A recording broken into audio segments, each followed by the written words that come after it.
Кончать ее надо, задумчиво произнес мужчина, глядя на кормящую щенков собаку. Старая она уже, щенки с каждым разом у нее все слабее и слабее, добавил он. Да как же кончать, Паша? Спросила у него рядом стоящая жена. Ведь только 6-й год ей пошел, а где ты еще такого волка особо возьмешь? Щай не овчарка же, обычные щенки. И вон как горячие пирожки расходятся, кьют цену, то за них немалую берешь. С жалости в голосе пыталась переубедить его женщина. Да перестань ты, оборвал ее мужчина. Сам знаешь, что делаю. Вон из помета оставлю молодую сучку и всего делов. То неизвестно, чем на самом деле не угодила мушка своему хозяину, но в решении своем он был тверд. Мушка я регулярно приносила потомство, а также была первым помощником Павла на охоте, но почему-то он решил избавиться от нее. Рано утром хозяин позвал своего волка, особо обычные в это время они ходили с Павлом на охоту. Мушка выслеживала дичь и поднимала ту с места, а тут уже был черед охотника с его метким выстрелом. Но на этот раз ружье почему-то хозяин не взял. Мышка бежала рядом с человеком, то и дело стараясь потереться об его ноги, выказывая свою любовь и преданность. Однако мужчина не отвечал на ее ласку. Сегодня он был особенно суров и молчалив. Собака чувствовала это и как могла старалась ободрить своего хозяина. Долго шли они по лесу, человек и собака. Со стороны казалось, что в голове мужчины все-таки идет борьба со своим собственным решением, и кажется, временами он уже был готов отказаться от него, но какое-то глупое упрямство не давало ему это сделать. Мушка была удивлена тем, что хозяин до сих пор не дает ей команду идти по следу, ведь они уже достаточно углубились в лесную чащу. А вместо этого человек подозвал своего пса и, прицепив веревку к ее ошейнику, привязал к дереву. «Сидеть!» — скомандовал он стальным голосом. «Сидеть, я сказал», мушка послушность села, не понимающий, глядя на хозяина, а тот, развернувшись, скрылся в таежной глуши. «Что это было? Зачем хозяин оставила меня здесь чего-то ждать?»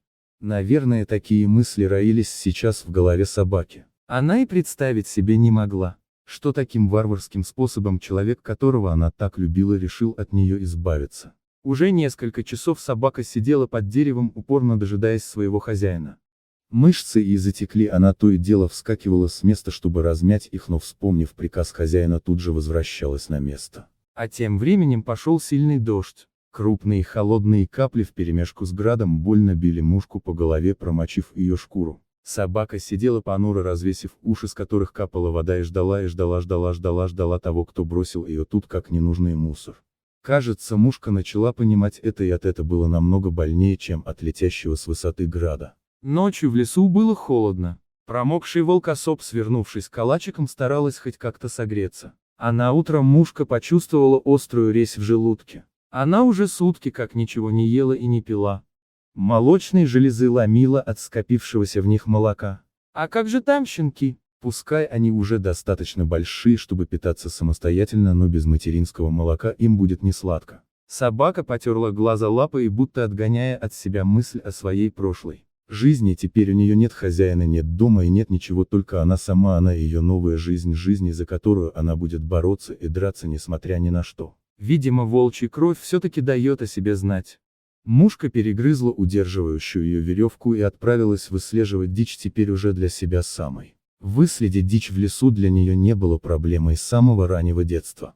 Хозяин таскал ее на это, но оно всегда только находило ее. А теперь ей предстояло еще и самостоятельно учиться убивать, чтобы не пропасть с голода. По счастью, волк-особу практически сразу удалось поймать полевую мышку и небольшого зайчонка. Это помогло утолить терзающий голод. Теперь мушка исследовала новую территорию, где ей предстояло жить. Она не собиралась делать попытки вернуться к людям. Однажды, предав любящие сердца, люди навсегда потеряли доверие в глазах этого животного. Мушка перебегала с места на место, обнюхивая лесные участки и стараясь понять, кто здесь является негласным хозяином, чтобы нечаянно не кинуть вызов здешнему давно установленным порядкам. Вдруг чутка Ваннуса коснулся тревожный запах. Ошибки быть не может. Где-то рядом волки шерсти на холке зверя поднялась дыбом, готовясь встретиться с грозным противником. Мушка не раз сталкивалась в лесу с этими серыми хищниками, один из которых когда-то стал ее отцом. Но волки не принимали ее за свою, сразу же давая понять, что разорвут ее в клочья, если та попытается к ним приблизиться. Волкособ готовила себя к тому, что сейчас ей, возможно, придется сразиться в споре за право на жизнь, но тут ее взору открылась совсем иная картина. В волчьем логове мушка обнаружила бездыханное тело волчицы и троих новорожденных волчат, которые жалобно скулили, беспомощно тыкаясь слепыми мордашками в бездыханное тело матери. Мушка тут же вспомнила собственных щенков, оставшихся у хозяина. Собачье сердце защемило от тоски и несправедливости. Не раздумывая, она кинулась к новорожденным щенкам, принявшись их обнюхивать и облизывать. А те, обнаружив возможность полакомиться молоком, тут же принялись за дело, посчитав его материнским. Время шло, мушка нашла новое логово для своих волчат, чтобы не делить его с умершей волчицей. Волчата быстро росли, но им требовался постоянный присмотр и пропитание, что забирало у волкособа все свободное время. Теперь все реже вспоминала мушка свою прошлую жизнь, и все больше волчья сущность, данная ей отцом, выходила наружу. И только изредка во сне сознание животного выдавало картины из прошлого, когда она снова видела своего хозяина и, забыв обиду, мучилась к нему со всех ног. От этого мушка поскуливал, а во сне, дергая лапами, но, очнувшись от видения, обнаруживала себя в волчьем логове в окружении трех уже повзрослевших волчат.